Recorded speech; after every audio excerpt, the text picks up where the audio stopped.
Formula and El Hombre capping the card, opening day at Keeneland. Let's do it.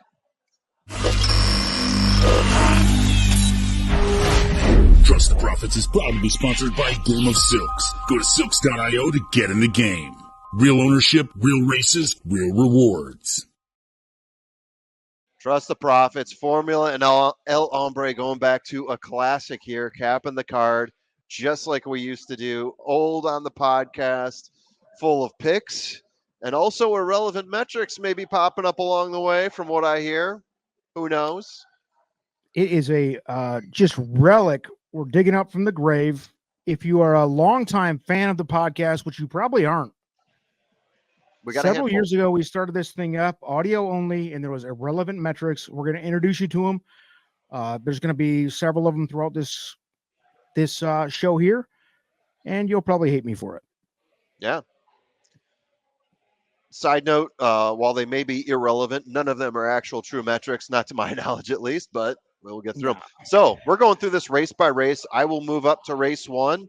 Ready for me, El Hombre? Yes, but let me tell you one thing. We'll be there. A lot of us on Trust the Profits channel here will be there. I'm driving up tomorrow. I'm fully stoked, fully pumped. And, riders up Tim, Sean Patrick Nolan, Carson, you name it. Keith, each every stride. We're all going to be there. If you see us there, and believe me, no ego involved. I don't think anybody will recognize me. But if you see me there, please say hi. I mean, we love that stuff. Yeah. It's a good time. And Keeneland, baby. I'm stoked. My favorite track in the country. The most beautiful track in the country. I don't care who you are, where you are. It's the best. It's the home of horse racing. I cannot wait. I'll be there tomorrow night. So let's go ahead. Let's start with the opening day card on Friday. What do you have opening here? Day card on Friday. Race 1. So in terms of pace setters, I've got the 5-horse High Fashion Kate as my pace setter for this race. Got High Fashion Kate sort of in the middle. Do think that horse will fade. My safe play, No Shug for Pop at 9-2. Sits close to the pace. Has been strong down the stretch. A bit of a grammar horse, yeah. Got yourself a spell check horse there. Yeah. Luan Machado, jockey that we know from all the lounges at the Turfway. This was a guy that you would key off of for any sort of box. A legend at Turfway, exactly. Yeah. Forget about it. So at 9-2, I mean 9-2 on a safe play to me, that's pretty strong there. But I do like this horse. I like where he sits on the pace and what he looks like down the stretch in a 7-furlong race. For my value play, I'm going down to the 3rd horse here. Mila Junes at 8-1, 56% in the money finishing. Got 2 wins to her name. So, that's where I'm sitting at right now. Tyler Gaffleone on the mount there. And I'm fading some horses with some pretty big names like Play Good, Pay Good, Dutro and Ortiz Jr. I've got them as my last horse, mainly because that horse has not been finishing very close to the winner. But, we'll see how it goes. I think there might be some value in this race. It's good to see the boys over from Turfway Park, 2 of the legends at Turfway Park, Luan Machado, Tyler Connor coming over to Keeneland. And you just love to see this, and you would love to see them succeed there. And I think both of those guys have proven themselves as legit jockeys in the world here. So love to see it. Love to see it. You just love to see it. And listen, first irrelevant metric of this year's Keeneland season is that 5-horse High Fashion Kate. And I want to give you something.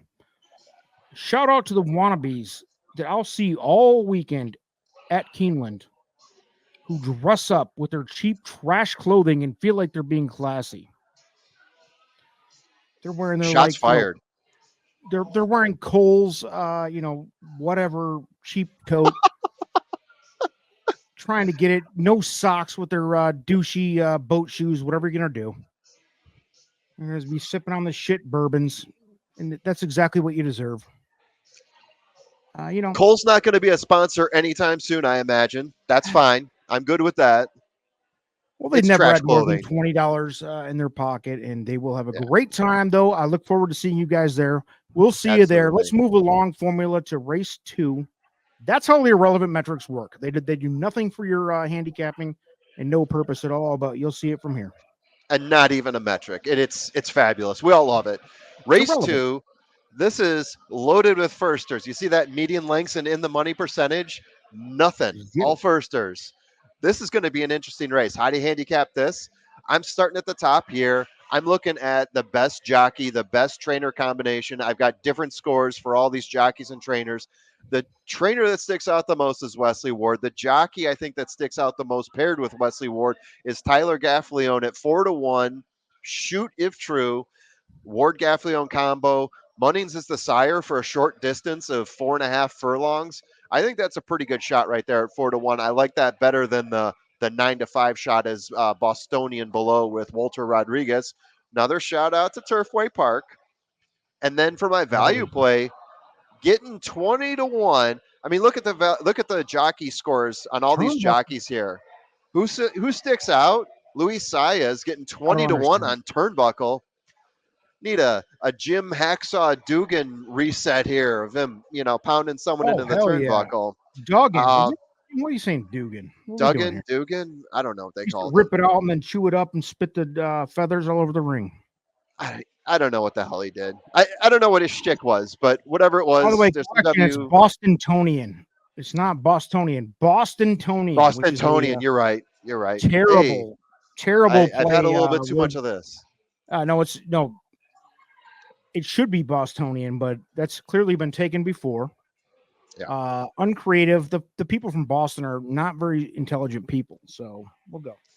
And I say that knowing that approximately 1/3 of the Trust of Profits brass is from Boston, so that's a smart ass remark. It's not a nothing offensive. Sorry, Sean Patrick Nolan, SPN. All right, so we have, look at this. I love it. I love Turnbuckle, baby. Bobby the Brain Hand comes to mind. 20-1. You love to see the value plays, and that's what we're doing here. We're going to bring you a safe George the Animal Steel eating a turnbuckle. From Detroit. The hairy back bastard. It was hard to watch. Let's move to race 3 formula. What do we have going on here? Race 3. Let's move along. Go ahead. Oh, you do? Okay, so we got a turf race here. 5.5 furlongs on this one. Pace setter I got here being Counter-Strike. Counter-Strike I got sitting pretty low there, though. Even though 90% in the money, got a pretty low score on Counter-Strike. Safe play here for me is Mostache, a name that probably most of us recognize. I think Mostache, can't remember if he was on the Derby Trail or not, but best in class, runs big races. Breeders' Cup horse. That's where it comes from. Mostache at 2-1 feels like the safest play here. We move down a little. No, sorry, we move up a little bit. My apologies on that one too.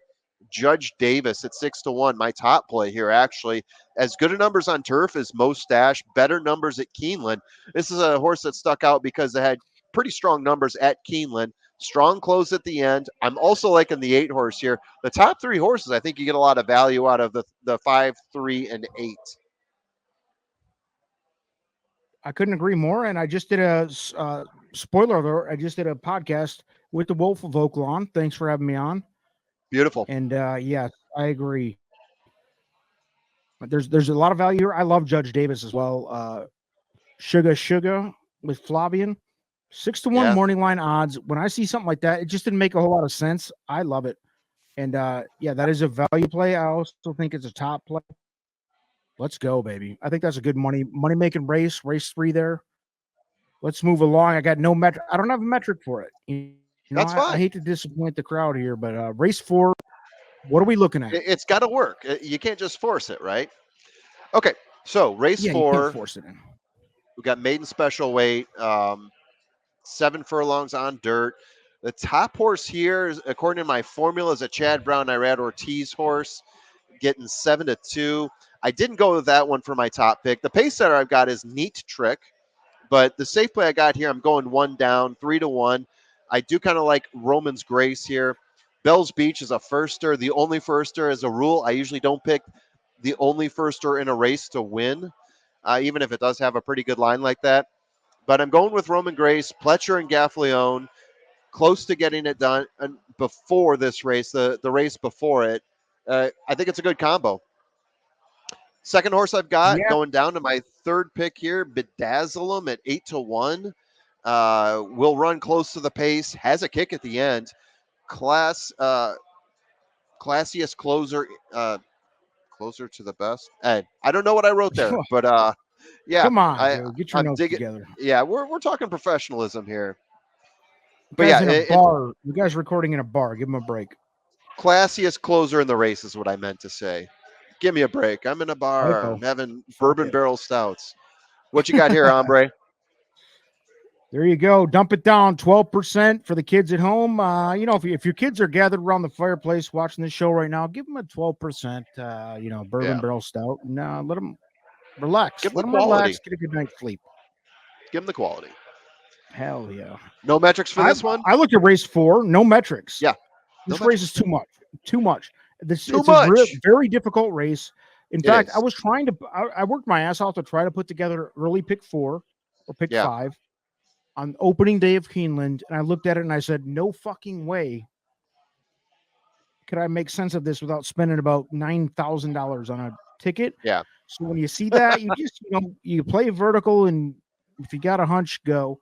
This Yep. is a tough race, one of the tougher It races on the is. card. Not touching it. Great race though. You love to see it at Keeneland because just like any great track, all Yeah. these races are going to be 8 to 12 horses, and there's not going to be any trash. It's all No. quality. So here we go. Race 5 formula.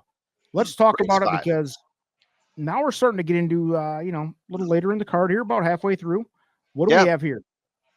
Yeah. So on this race, same principle. So I got Capodonna is the top horse rated by my formula, but of course it's hard to judge a firster. So the last race there were 2 firsters. I made a mistake when I said that originally. This is the race where there's 1 firster. Pace setter here. Everything bugs me. The 7 horse. As safe play, I've got Queen's Fable at 6-1. 6-1, you're getting a safe play, but it's on turf. We're talking about a maiden special weight race, a maiden race on turf, going nine and a Yikes. half furlongs. So I'm looking 100K. for deep closers here. Any horse that's going to be early on the pace, I'm thinking a little too young, probably going to fade at 9.5 furlongs. So deep closer here on turf, Swan's Grove, and Queen's Fable. The value play here going right below that, 8-1. I hope the 13 horse is in play here. I hope it doesn't get scratched. 11 horse right below it or right above it. Swan's Cove, 8-1, another deep closer. And if for the kids scoring at home, that Tyler Gaffaleone kid, he's all right on turf, Yeah, we especially like. Keeneland. He is the top jockey for me at Keeneland on turf Yeah, in the country. loves Keeneland. Yeah, he's money. I mean, just one of the guys, one of the jocks you have to include on a horizontal ticket in any capacity on turf is Tyler. He gets it done. He's a quality jockey on turf, especially, but all around really. So let's move to race 6, and we are we're moving along here, baby. This is going to be a good card, quality card, baby. Love to see it. Let's move to race 6 formula. Where are you at? We got some familiar faces in this one, in my opinion, at least. In terms of pace setters, we're going 7 furlongs in this one. This is the Lafayette Stakes. You see Booth on there, Glengarry, Donsha, Houday. In terms of pace setters, I got Bold at Midnight and Glengarry. They both stuck out to me as pace setters. In some cases, I'm not calling a pace setter because it looks like there's way too many horses that are about the same area. But I think those two are probably going to be battling for it. My safe play here is Booth at 9-5. Shout Booth out is a John horse. Wilkes. Yeah, I've discovered the body of John Wilkes Booth for There Clutch you go. fans out there. Clutch It's reset. true. This horse is going to sit close to the pace with very little fade. Best speed figures of the bunch. This is a horse that we've seen in terms of like Derby prep, and some of the races looked like possibly feeding into Derby prep races. Asmussen horse, Joel Rosario on the mount. At 9-5, I think this is probably the horse that ends up winning it, but I think there's a value play in here as well. I'm very surprised to see Glengarry is 8-1 and not lower. I really like that. I think you get a good price here. We'll be up on the pace with very little fade at a distance of 7 furlongs. So an 8-6 play to me makes a lot of sense. Or sorry, a 5-6 play to me makes a lot of sense here.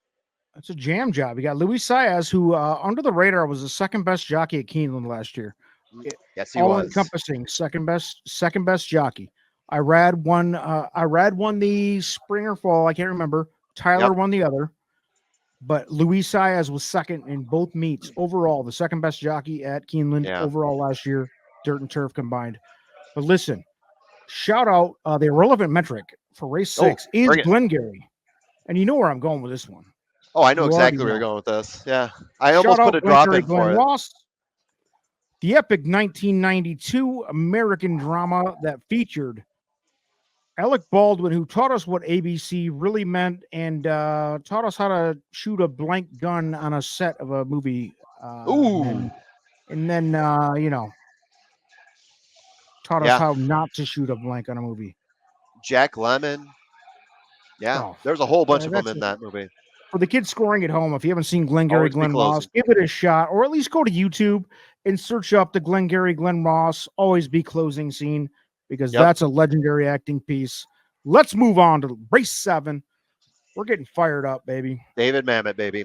All right. So race 7, 6.5 furlongs, optional claimer.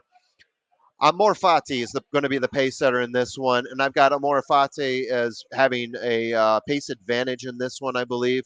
So yeah, pace setter who gets strong.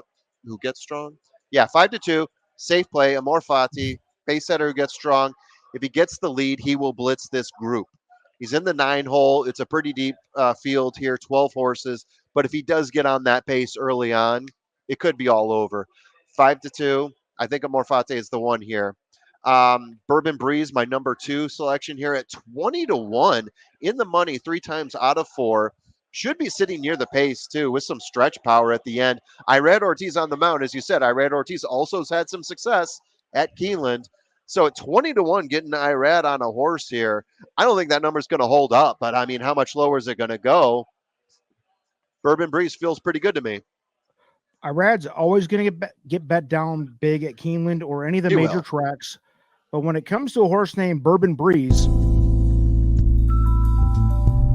shout out to all the bourbon snobs in the world, okay? These are the guys who masquerade as people trying to they try to class up the joint wherever they're at. Maybe it's a horse race, maybe it's a bar, restaurant, wherever they're at. Yeah. Let's be honest, the shit all tastes like kerosene. I mean, it's terrible. It tastes like jet fuel.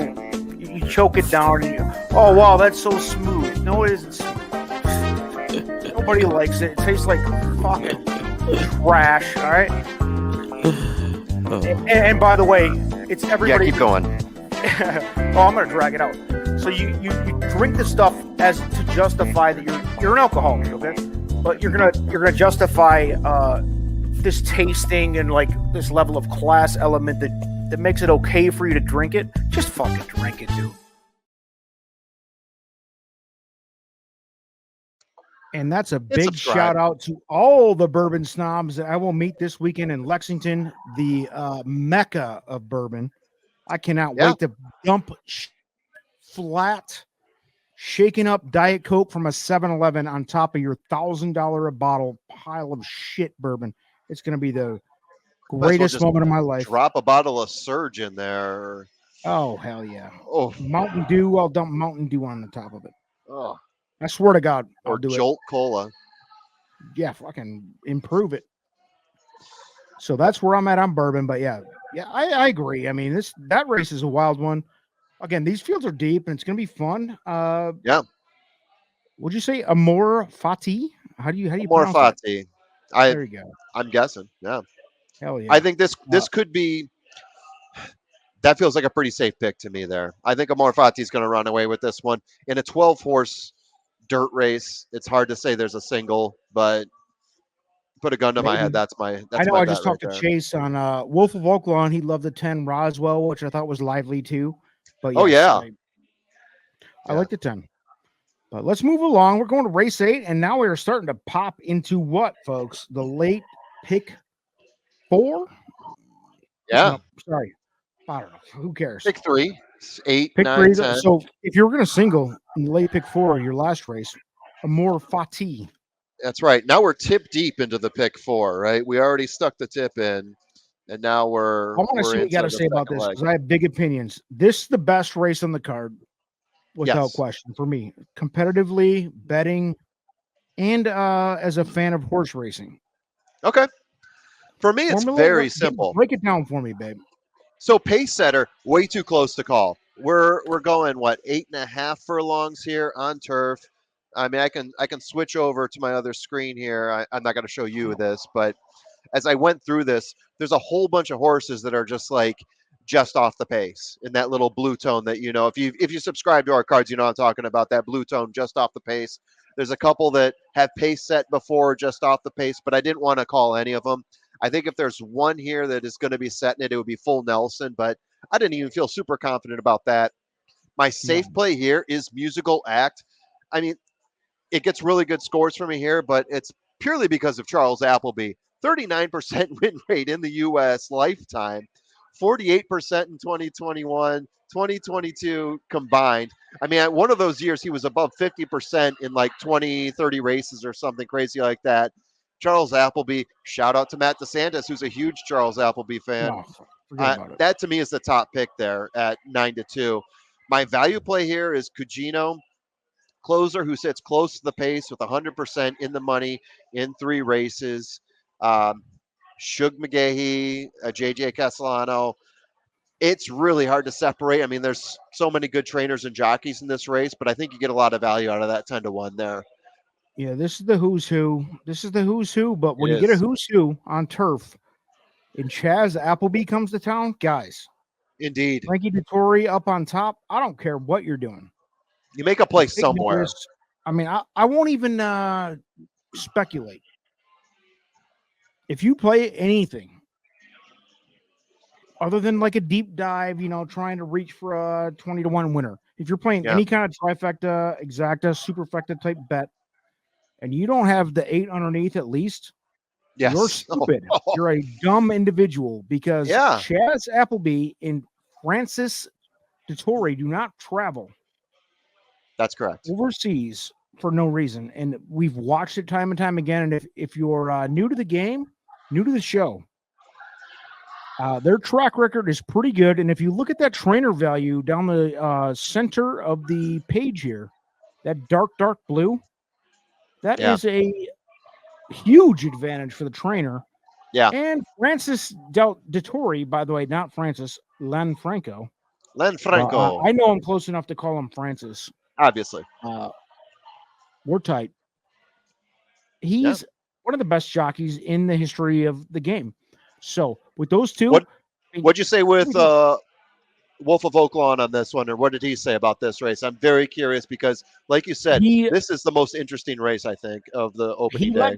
He let me go, and I went with musical act for the same reason we're talking right now. There's no, you can't get around it. I mean, you could have Christ walking on the ocean, with a horse, and hand walking a horse across water on a pond.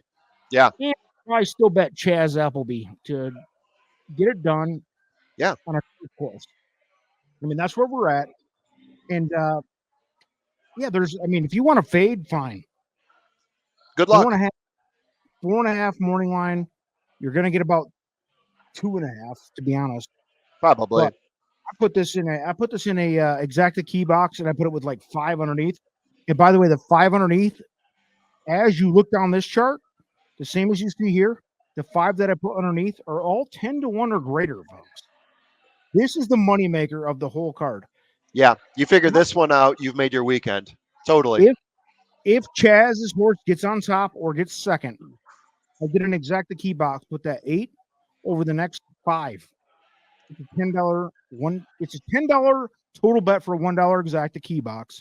You put that Chaz Appleby piece, the 8 musical act, on top of 5 horses, and you just lay back. And if that thing hits, it's going to pay for your bets for the day if you're a reasonable bettor. Yeah. And listen, I mean that's the type of stuff. And like you said, shout out Matthew DeSantis because he taught me how to play these Euros. Just do not fuck with the Euros. American pride, wave the flag, and all that. Love America, but turf racing is owned by Europe, and that's fine. And I think it's a beautiful thing. I think it's a beautiful thing to be a worldwide sport.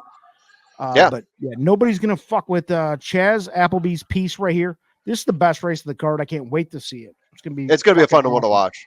Yeah, it's the You'll be best able to race to see watch. 2 Charles Appleby horses race this weekend at least. And let me Yeah. close it out with the irrelevant metric for race 8 goes to your number 11, Full Nelson.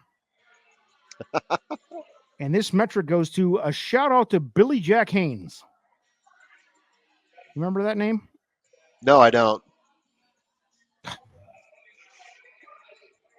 Should have played that with Turnbuckle as well, but here we are. You're right there. You're right there. Yeah. Listen, maybe the greatest Full Nelson artist in WWF history. I can't believe you played the Andre clip. WrestleMania 3. Not all of us were privileged enough to be there. At Pontiac, Michigan, 93,000, the greatest show ever, indoor The Silver most Dome. attended thing ever. Yes. Pontiac Yes. Silverdome. Oh, I yeah. think the formula was there. I was there. Yes. I wasn't. I was sitting there watching it on I was pay-per-view for $20 or whatever. If But, you're lucky. listen, Billy Jack Haynes, I'm pretty sure got chained by Hercules Hernandez. If I remember Wow. right, and got bloodied Your up. and it throwbacks was are a amazing. Disaster. Billy Jack Haynes, but shout out to him. A relevant metric is Billy Jack Haynes, that Full Nelson, one of the best Full Nelsons. It was the Full Nelson match, if you remember. Wrestling retards and nerds all over the world will remember that one for sure. Yeah. Next up, let's go. Moving along. Next up, we got race By 9. the way, retard's still cool to say, right? No. Scratch that from your vocab. All right. So We'll have the producer cut that one. we'll have the producer cut that out. Right. Pace setter in race 9. So we're at the Ashland right now. Pace setter is going to be Impel, Brad Cox's horse that just is going to completely blow out there and probably get to the front. But I don't have Impel as much as I would love to at the top here. I got to go with just FYI. 3 wins in 3 races, including BC Juvenile Fillies. How can you not go with just FYI at 3-1? Not even getting the morning line favorite. That's Impel, right? Value play, the number 1 horse at 6-1, Candied. Lost to FYI at the BC Juvenile. Has a lot of closing power, though. Could help at this distance. Yeah, I'm a little bit shocked that just FYI was rated a little bit below Candied in my formula here. But if it's me, you got to include just FYI. That's a beautiful Justify filly right there that we've seen do some pretty amazing stuff at BC. I get it with Candied. I get it. Candied over the top. I think it's a good win plays type of bet. I do like just value. FYI to be just FYI is going to be in the exacta or for sure the trifecta, but yeah, Candied makes a lot of sense. Candied has 3 total races, 2 wins. Best performance of her life was at Keeneland. Yeah. Best Equibase speed figure, if you care about those speed figures, was There at it is. Keeneland. And usually you get sexied up a little bit at Santa Anita. The West Coast tracks favor speed figures. Yeah. Candied ran a better speed figure at Keeneland. I expect the horse to be in the top 2. 6-1 morning makes 0 sense to me, but just FYI gets home, fine. I understand. But I'd be on a 6-1 morning line, which, by the way, I don't think you're going to get anywhere near that. On Candied? Yeah. Yeah, I mean, you got Saez, Pletcher. You got the horse ran what, outstanding 3rd? filly race. Yeah, it's a great one. This is what you get. Keeneland, baby, opening day. Quality across the board. I love it. I can't Amazing. wait. Stoked. Yeah. And we got one more race to cover, right? We do. We're going to race 10 here. Missoula is going to be your pace setter. Missoula currently at 7-2. I've got Missoula pretty far down on the list here. I think that Missoula is going to end up fading here. We're talking again a maiden special weight race, 9.5 furlongs on turf. So 4-1. The number 2 horse here, my 2 horse, Hidden Presence at 4-1. 6 races, 6 times in the money. A Taprit sire. Graham Motion, Velasquez on the mount, getting 4-1. Feels like the right call to me. Now, I'm digging a bit deeper here for my value play. Mont Saint Michel. You get Brendan Walsh, Tyler Gaffleone. What did we say about Tyler Gaffleone before? Almost impossible to leave him off turf. Yeah, exactly. You just can't leave him off turf. and I realize he's also on the 5 horse here, so we're going to see what happens in terms of scratches. But I've got Mont Saint Michel rated a little bit higher here, and I do like the Brendan Walsh combo a little bit better than the Joe Sharp combo. Nothing against Joe Sharp. Oh, Joe Assuming Sharp. assuming the 13 scratches, I do like Moonlight Gambler here. Moonlight Gambler at 8-1, also a very good play here as well. Yeah, Moonlight Gambler is the irrelevant metric as well, so you'd love to see that. Nice. And guess why? Please tell me. Give me a guess. Because I think a lot of us we like to gamble. We're horse racing players. Maybe. Yeah. But some of you need a shout out for the people who are degenerate gamblers after Oh, yeah. 11 p.m., whatever your time zone is. Yep. And now you start scouting around for Australian kangaroo racing, esports, these type of things. I thought it was interesting. Maybe Yeah, you just did. thought You it was interesting and to bet on it. they thought anything was interesting, the degenerates, because they just want to, Yes. they want to gamble on stuff. Shout out to those guys. How about them? They're keeping I it think rolling. I was one of them. I was one of them for like maybe 10 minutes when I was 23, and it was like, yeah, it's not that fun to put $50 on an Australian kangaroo race and then pass out and then wake up in the morning and find out you lost $50, whatever. Yeah. So shout out to them though. Congratulations. You love to see that. Potato. That's All it. right. That wraps Let's it. close it out. Oh, Let's this close was it good. out. What'll be anything? Love to see it, baby. See it. Please, anybody at Keeneland, come up. We have half the Trusted Subscribe. Profits team will be there live and in person. And we'll buy beers. I'll buy you a beer. Come up, see me. Absolutely. Keeneland Lager, by the way.